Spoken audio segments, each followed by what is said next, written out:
ನೆಹರೂರವರ ಪುಣ್ಯತಿಥಿ. ಅದನ್ನು ಬಹಳ ಗೌರವದಿಂದ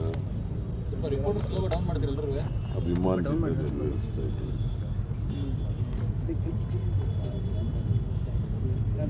ನೆಹರೂರವರು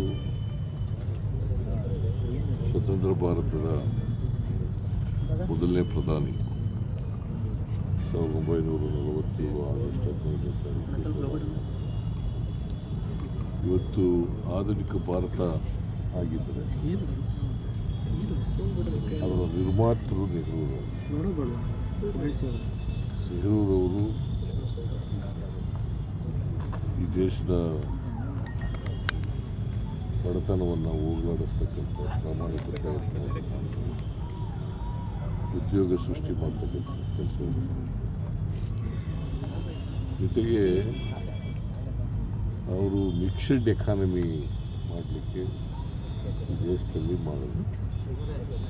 ಹಾಗಾಗಿ ಆಧುನಿಕ ಭಾರತ ನಿರ್ಮಾಣ ಮಾಡೋದರಲ್ಲಿ ಅವ್ರ ಪಾತ್ರ ದೊಡ್ಡದು. ಜೊತೆಗೆ ಅವರು ಹಸಿರು ಕ್ರಾಂತಿಗೆ ಅಡಿಗಲನ್ನು ಹಾಕ್ತಾರೆ. ಕೋಆಪರೇಟಿವ್ ಮೂವ್ಮೆಂಟು ಮತ್ತು ವಿಕೇಂದ್ರೀಕರಣ ಇವೆಲ್ಲಕ್ಕೂ ಕೂಡ ಬದ್ಧತೆ ಇದ್ದಂಥ ನೆಹರೂರವರು. ಅವರು 17 ವರ್ಷಗಳ ಕಾಲ ಪ್ರಧಾನಮಂತ್ರಿಗಳು. 17 ವರ್ಷದಲ್ಲಿ ಅನೇಕ ಅಣೆಕಟ್ಟುಗಳನ್ನು, ಅನೇಕ ಕೈಗಾರಿಕೆಗಳನ್ನು ಮಾಡ್ತಕ್ಕಂಥ ಕೆಲಸವನ್ನು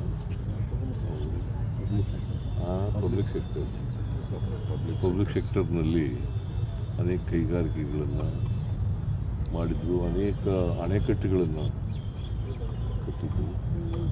ಸೊ ಹಾಗಾಗಿ ಇವತ್ತು ದೇಶ ಆರ್ಥಿಕವಾಗಿ ಸಬಲತೆಯನ್ನು ಕಂಡಿದ್ದಾರೆ ಮತ್ತು ಆಹಾರದ ಸ್ವಾವಲಂಬನೆಯನ್ನು ಕಂಡಿದ್ದಾರೆ. ಅವ್ರು ಹಾಕಿದಂಥ ಅಡಿಪಾಯ ಕಾರಣ ಅಂತಕ್ಕಂಥದ್ದನ್ನು ಇವತ್ತು ನಾವು ಸ್ಮರಿಸ್ಕೋಬೇಕಾಗ್ತದೆ.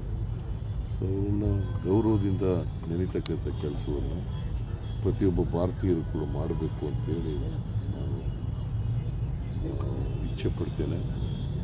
ಯಾಕಂದರೆ ಅವರು ಈ ಆಧುನಿಕ ಭಾರತದ ಅಡಿಪಾಯ ಹಾಕದೇ ಹೋಗಿದರೆ ಇಂಥ ಭಾರತವನ್ನು ನಾವು ಕಾಣಲಿಕ್ಕೆ ಸಾಧ್ಯ. ಇವತ್ತು ಎಕಾನಮಿ ಇಡೀ ಜಗತ್ತಿನಲ್ಲೇ 5ನೇ ಸ್ಥಾನದಲ್ಲಿದ್ದೀವಿ ನಾವು ಅಂತಂದರೆ ಅದಕ್ಕೆ ಕಾರಣ ಸರ್. ನಿನ್ನೆ ಕೋವಿಡ್ ಸಭೆ ಮಾಡಿದ್ರಿ, ಕೆಲವು ಸೂಚನೆಗಳನ್ನು ಆರೋಗ್ಯ ಇಲಾಖೆ ಕೊಟ್ಟಿದ್ದೀರಿ ಸರ್. ಹೌದು, ನಿನ್ನೆ ಆರೋಗ್ಯ ಇಲಾಖೆ ಮತ್ತು ವೈದ್ಯಕೀಯ ಶಿಕ್ಷಣ ಇಲಾಖೆ ಅಧಿಕಾರಿಗಳು ಮತ್ತು ಟಾಸ್ಕ್ ಫೋರ್ಸ್ ಅಧಿಕಾರಿಗಳು ಅವ್ರ ಜೊತೆ ಎಲ್ಲ ಮೀಟಿಂಗ್ ಮಾಡಿದ್ದೀನಿ. ಕೆಲವು ಮುನ್ನೆಚ್ಚರಿಕೆ ಕ್ರಮಗಳನ್ನು ತಗೋಬೇಕು ಅಂತ ಹೇಳಿದ್ದೀನಿ. ಎಲ್ಲಕ್ಕೂ ಪ್ರಿಪೇರ್ ಆಗಿರಬೇಕು. ಯಾವುದಕ್ಕೆ ವೆಂಟಿಲೇಟರ್ ತೊಂದರೆ ಇರ್ಬಾರ್ದು, ಆಕ್ಸಿಜನ್ ತೊಂದರೆ ಇರ್ಬಾರ್ದು, ಕಿಟ್ಟಿಗೆ ತೊಂದರೆ ಇರಬಾರ್ದು, ಯಾವುದಕ್ಕೂ ತೊಂದರೆ ಮತ್ತು ವಾರ್ಡ್ಗಳಿಗೆ ತೊಂದರೆ ಇರಬಾರ್ದು. ಅದನ್ನು ಖಾತ್ರಿ ಮಾಡ್ಕೊಳ್ತಕ್ಕಂಥ ಕೆಲಸವನ್ನು ಮಾಡಬೇಕು. ಸೊ ಈಗ ಸುಮಾರು 65 ಕೇಸ್ಗಳಿದ್ದಾವೆ, ಇವತ್ತು 80 ಆಗಿದ್ದಾವೆ ಅಂತ ಹೇಳ್ತಾರೆ. ಇದು ಅಷ್ಟೊಂದು ಸೀರಿಯಸ್ ಸ್ಟ್ರೈನ್ ಅಲ್ಲ.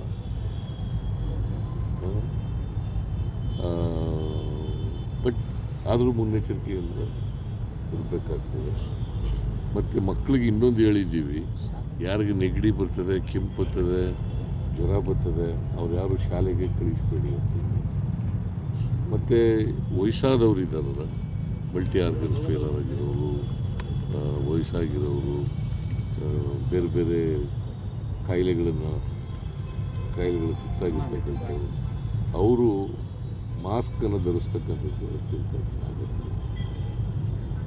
ನೀವು ಕೂಡ ಮಾಸ್ಕ್ ಧರಿಸಿ ಸರ್. ಮಾಸ್ಕ್ ಕಡ್ಡಾಯ ಮಾಡುವಂಥದ್ದು ವ್ಯಾಕ್ಸಿನ್ ಹತ್ತಿರದಲ್ಲಿ ಚರ್ಚೆ ಆಗಲಿಲ್ವಾ ಸರ್? ನಾನು ವ್ಯಾಕ್ಸಿನ್ ಎಲ್ಲ ರೆಡಿ ಮಾಡ್ಕೊಳ್ಳಿ, ವ್ಯಾಕ್ಸಿನು ಸಿಕ್ಕಿದ್ರೆ ತೆಗೆದಿಟ್ಕೊಳ್ಳಿ ಅಂತ ಹೇಳಿದ್ದೀನಿ. ನಾನು ಮಾಸ್ಕು ಕಡ್ಡಾಯ ಮಾಡಿ ಅಂತ ಹೇಳಿಲ್ಲ.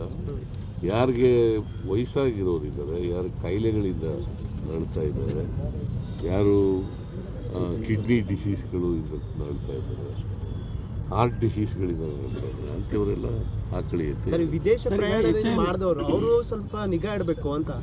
ವಿದೇಶ ಪ್ರಯಾಣ ಏರ್ಪೋರ್ಟ್ ನಲ್ಲಿ ಏನಾದರೂ ಟೆಸ್ಟಿಂಗ್ ಸ್ಟಾರ್ಟ್ ಮಾಡೋದು ಇನ್ನೂ ಮಾಡಿಲ್ಲ, ಕೇಂದ್ರ ಸರ್ಕಾರದಿಂದ ಏನೂ ಬಂದಿಲ್ಲ ನಮಗೆ ಇವತ್ತು. ಬಟ್ ಎಚ್ಚರಿಕೆಯಿಂದ